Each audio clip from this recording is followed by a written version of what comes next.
All right, hello everybody. Welcome back to the ISE Experience. Today is October 27th, 2023. I'm Jackson. I'm Satsuki. Hello, everybody. I'm Cesar, and I'm very excited to be here.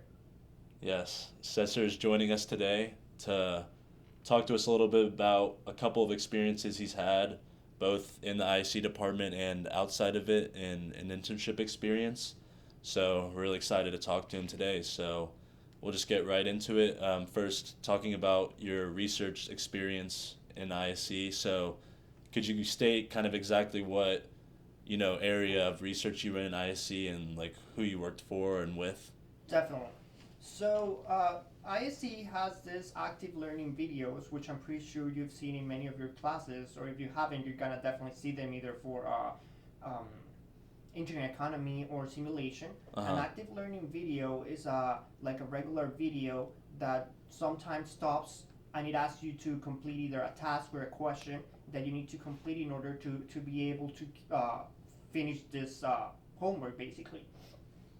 This is a research that it's been directed by Dr. Katie Bassinger. I also work with Dr. Alvarado, and my main position in this research was to analyze the performance between the population that decided to participate in these active videos and the population that didn't. Because we were running two different tests at the same time. Basically, at the beginning of the semester, students had the option to choose if they wanted to participate in the active learning video population or if they wanted to do traditional video learning. So at the end of each semester, I compared the difference in performance between the exams and the final exams and final grade. Oh, okay. That's cool. So yeah, so you worked with Dr. Basinger and Dr. Alvarado because they're the ones teaching those courses, right? Yes, Engineering, econ, and sim. yes, that's correct. Cool. Um, Sorry, Okay. did you want to say something? Yeah. Like how, like you said, you have compared like those results over multiple semesters. So like, how long have you been on this project, or have you been on it since the beginning? No, I was not part of this project since the beginning. However, I joined in fall 2022 Mm-hmm. and I participated during fall 2022 and spring 20, fall 2022 and spring 2023. Mm-hmm. Right. So I was also part of the team. I joined at the end of spring 2022, but I didn't participate it a Mm-hmm. lot because the semester was just ending. So I just attended some uh, research sessions just to learn more about how things work there. Hmm. So how did you kind of find out about that opportunity and like how did you get into it? So I knew somebody who did research for Dr. B before me. She was doing the same research that I did, and she graduated in spring 2022, if I'm not wrong. So I knew that spot was open. So I emailed Dr. B and I asked her if I could join. I also was part of this population. I participated in the research as one of the members Right. that took the class in active videos. So I knew what it was about. So when I knew this spot was open, I emailed Dr. B and I let her know that I was part of the active videos before and that I was interested in joining her team. And we had a meeting and then I joined. Okay. Cool. So you had to kind of reach out first after hearing about it from a friend. Yes, that's correct. Gotcha. Did you have any research experience prior to this, or was this the first kind of thing you've done in that area? This was the first research experience I've done. I didn't really knew what research was about before this. Basically, all I learned from research, I did it either because of this position and also because the friend who had this position before me, like taught me about it. Hmm. Okay. Would you say like you had like interest in finding research Okay, let me rephrase it. Like, I guess like you being an actual participant in that active learning research, you think like that prompted you to do research, or do you think that like you would have probably found other research anyways? Uh, Like, were you always interested in research? So no, actually I wasn't. I think this being a participant of the active learning videos before, like somehow made me more curious on how things work and how Mm-hmm. effective they were. Because when I took it, like I was able to feel a difference on like the different types of teaching a class. So I wanted to learn more about it. and that's what got me interested in joining this team. Were there any classes that you took at UF or like in ISE before doing the research that, or doing the project that kind of helped you with it at all? So I took engineering economy before joining the research, and there's a lot of Excel in Yeah. engineering economy, and most of the data analytics I did was on Excel, Mhm. so that helped a lot. I wish I had taken DSS before joining, because I also know that the Excel skills that you learn in DSS would have been very helpful for this position. Yeah. Okay. Like, could you give an example of that? Like, some stuff you could have used in DSS? So DSS has a part that teaches you how to do data analytics and analyze different distributions Uh-huh. using different tools that Excel has. You can do t-tests, you can do standardizations and stuff like that. So those are things that you learn to do during DSS that I definitely needed in the research. Really? That I had to learn on the go, you know. Mhm. But definitely, if I knew that before, it would have been a lot easier. Did that make DSS easier taking it after that you kind of had to learn previously in the research? So for the Excel part, like everything is Excel, but at least for the statistic data analytics part, Yeah. I believe it helped a lot. Mm-hmm. That's cool. Did you only focus on like the analytics part in the research? I did, yes. Okay. Are there like, I guess like, can you speak about like other sort of areas in the research that you're not part of, but like that exist?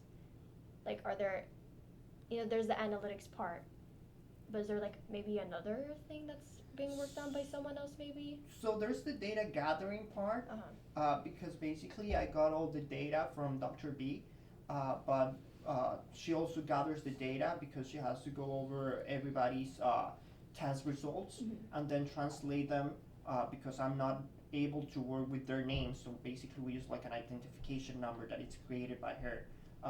So that's also that's also done by her. But for what I know, she didn't use any help for that part. And is it just you working on the analytics, or is it someone else working with you too? So when I did fall 2022, I was the only person. However, in spring 2023, somebody else joined the team, and he also worked on the data analytics part. Did you guys see the project to completion at the end of the spring last semester? So we did reach some conclusions for the research, but we don't know what happened after that, to be honest. Okay.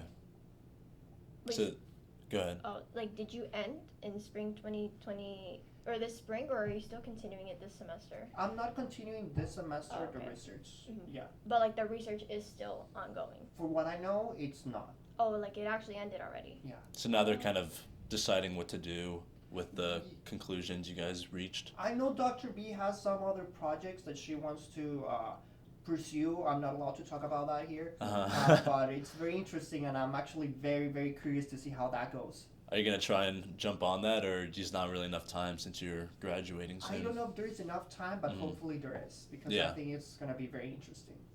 Okay. Are you, wait, sorry, what year are you? I'm fourth year. I'm graduating in spring 2024. Do you think that like, oh, okay, so like you doing research here at UF, like do you think, or does that influence like what sort of job you want to do after you graduate? Like, or is it not really related? It's not really related. When I joined the research team, I wanted to give it a shot. I wanted to try research because I've never done research before.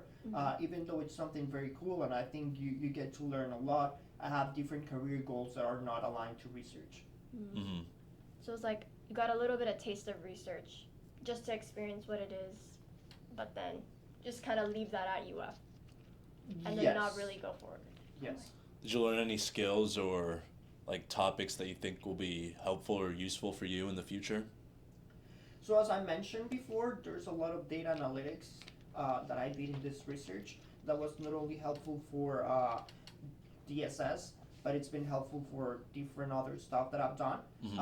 Also, there's a lot of statistics in this research I didn't know like an actual use for statistics before. Like I didn't really know how to use a Yeah. t-test before, how to use an ANOVA before this research. Hmm. But having the opportunity to apply it in a real life situation, I think like helped me a lot to understand more about how to use statistics for real life. Yeah, I think that applies for a lot of students too in like ISE classes because a lot of them, involve statistics and t-test and all those different kinds of applications of it, but so a lot of the times they're like don't really see like why they need to learn it or when they'll use it. So definitely seems like research would be a good opportunity to actually see real world applications of that and give them an idea if that's something they want to do as well. Yes, I totally agree. Do you have any advice for students who might want to do something similar to what you did or get into research in general? Yes. So when I first started, I was very hesitant because I didn't know how time, like the time commitment I needed to be able to succeed in this research. Hmm. However, my suggestion for people who's trying to join is to do it, and also keep in mind that undergrad research is designed similar to a class. So basically, the time commitment you need for a class, it's also related to the time commitment you need for research, depending on the number of credits you're going to be taking for the research during that semester. Uh-huh. So it's not as complex in terms of time commitment. It depends a lot on what you want to put on it. Like there's people who's doing uh, very very deep research, and it takes a lot of hours for them. But in my case, like I was able to manage the amount of credits I wanted to take for this research, which also helped a lot with the time commitment I needed. Hmm. Did you do it for like 1 credit or 2? I did it for 1 credit. Okay, because I know like for every 1 credit, it's 3 hours. I Yes. think that's the ratio. Yeah, like that's the 3 hours ratio. of outside work. When That's the ratio. when your peer joined you in the spring after having done it for one semester, did you kind of have to commit less time to it because you had someone else helping you, or did you just kind of just double the amount of work you were doing? No, definitely. Having him on the team was very good for me because he was able to take a lot of responsibilities. We even had the opportunity to present in a research symposium, and I think that doing this by myself would have been a lot. So yeah, I was actually very thankful that he joined. Mm-hmm. Would you say like the onboarding process for research, like how long did that take, for you at least? Like when you got on, just to get used to it. I remember you said you did it in the spring. Yeah, Like so around at the the end of springtime? spring is when I reached out to Dr. B, Mm-hmm. and I joined like 3 or 4 research meetings. Mm-hmm.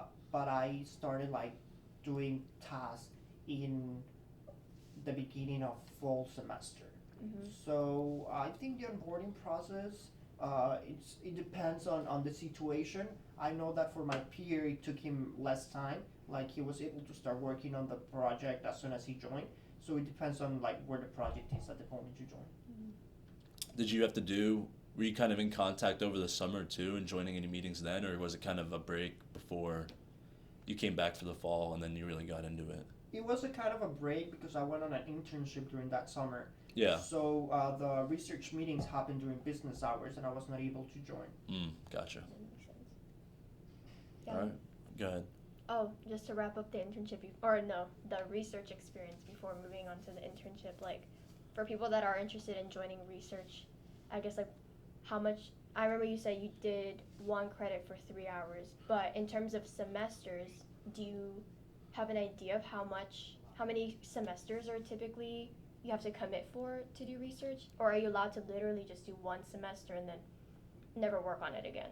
I think that's very personal. It probably depends a lot on the professor that's doing the research, Mm-hmm. because I'm pretty sure that there's people who like don't really get affected by the rotation of different undergrad researchers.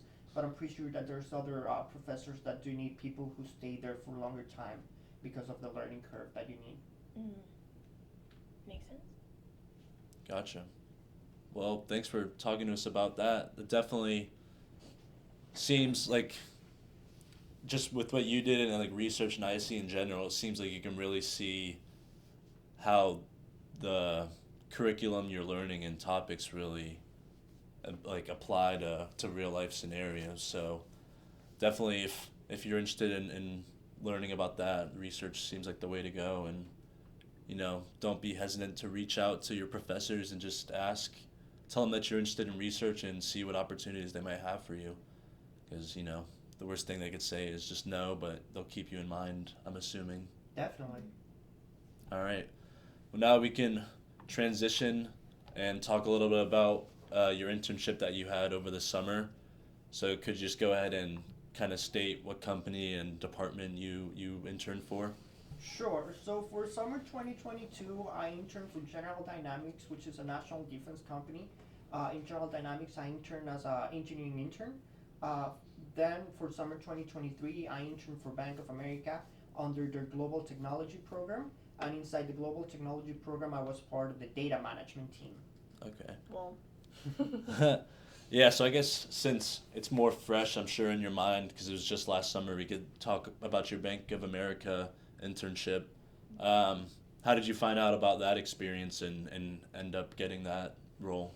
So I attended SHEP National Convention. SHEP stands for the Society of Hispanic Professional Engineers. Mm-hmm. Last convention happened in Charlotte, North Carolina. I got an email from Bank of America asking me if I wanted to interview with them, and I went ahead and I interviewed with them. The interview turned out to be very, very good.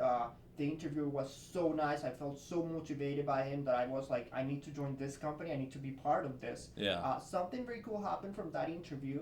I got invited to a dinner in their corporate headquarters, Wow. in their executive dining hall, which is a very nice dining hall in the 70th floor of the tallest building in the city. No which way. Amazing views. The food was incredible. It was a great experience. It was probably my year's highlight. Yeah. After that, I joined the bank. Did you have an offer at that point? I did not. Oh, really? That's I a did lot of Wow. commitment, I guess, Yeah. that they show for interviews that they haven't even given an offer for.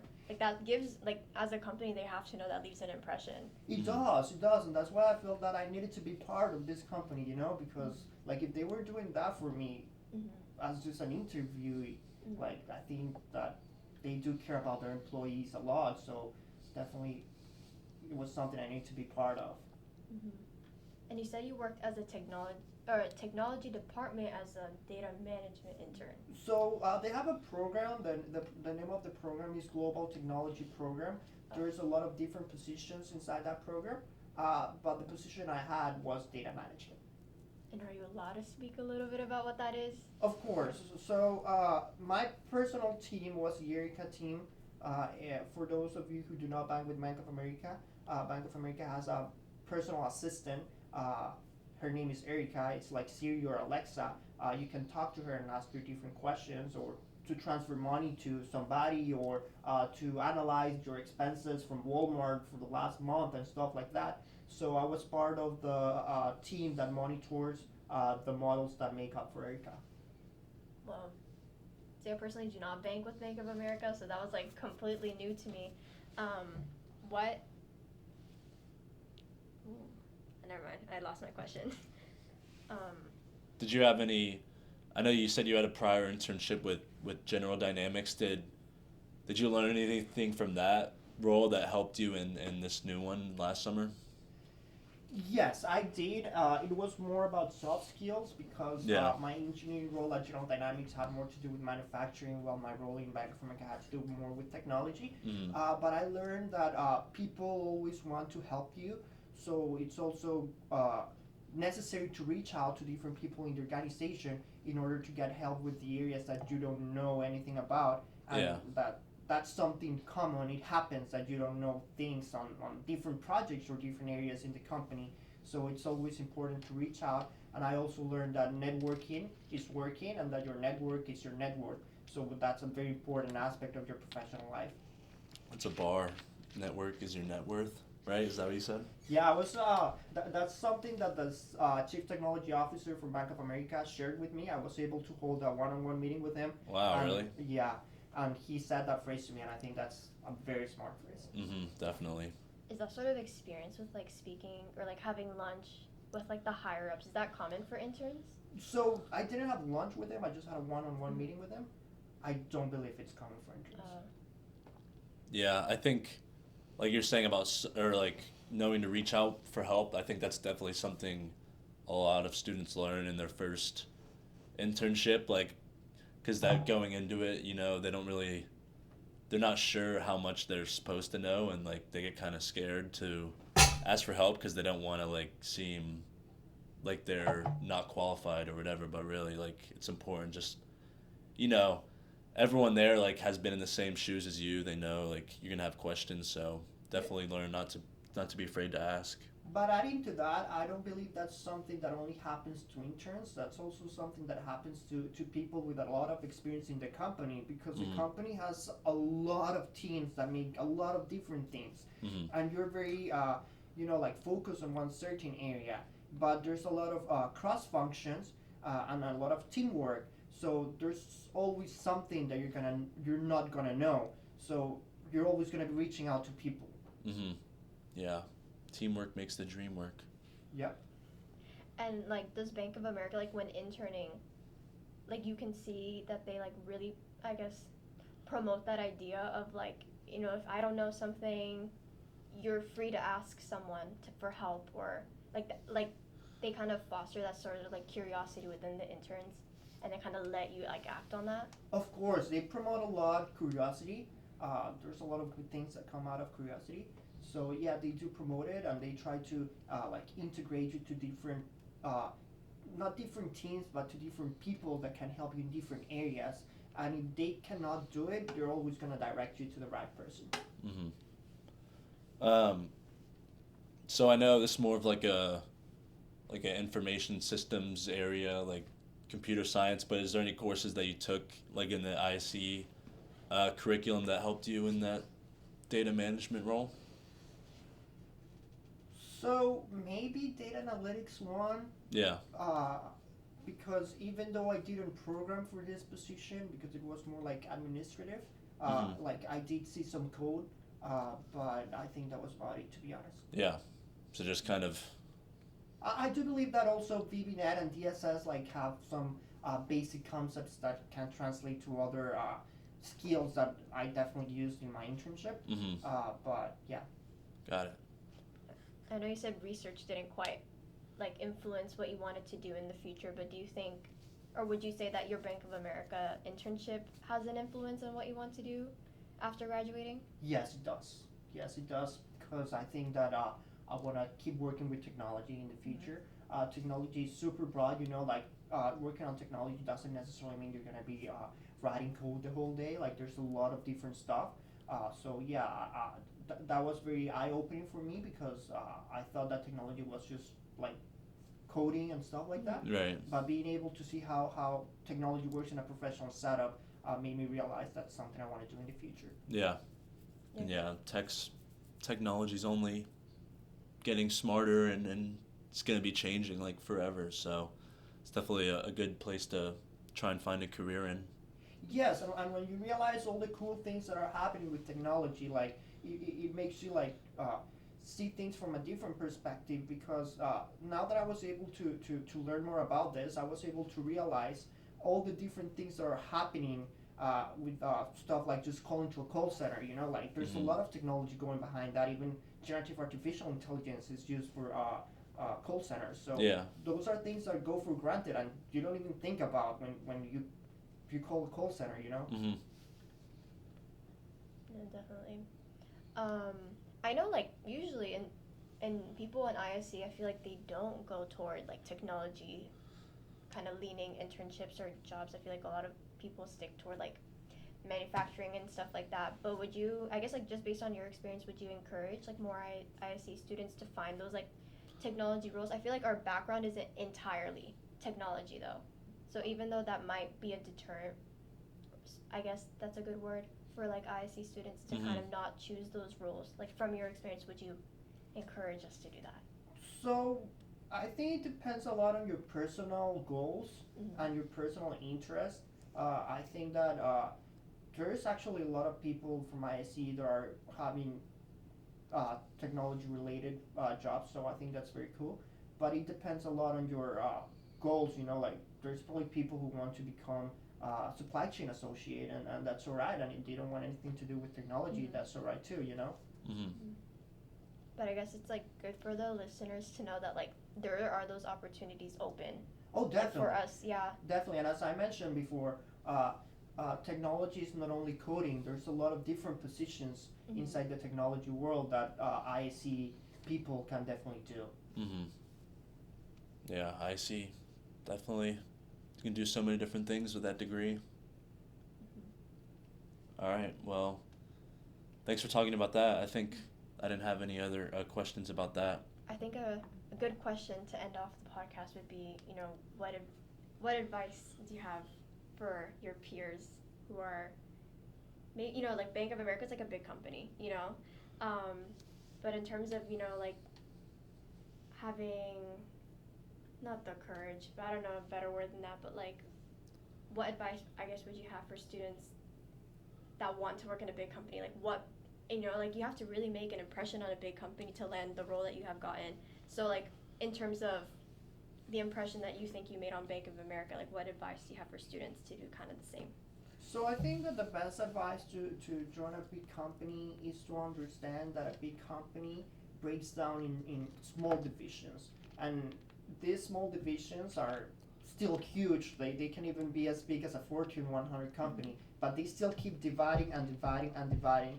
So understand that even though a company can be huge, there's always space for you with space for you that it's related to your interests and your career goals, and that it's gonna be easier for you to fit there. So definitely like understand that it's like university, you know, like you join UF it's huge, but there's like different stuff that can make it smaller, such as your major, different organizations, research. So understand that these same things translate to the corporate world. Yeah. There's space for you. I like that. Mm-hmm. I like that saying. Yeah, that's good advice. Thank you. All right. Well, thanks, Cesar, for coming to talk with us. I think you really provided some valuable advice and insights into what you can do both during the semester as a student here at the University of Florida and, you know, outside of school, working for other companies and internships and different roles. So hopefully to those listening, you really picked up and listened to what he said. And yeah, thanks for listening. Thanks for joining us. Well, thank you guys for having me here. It was very, very, very fun to be here. All right. We'll see you next time.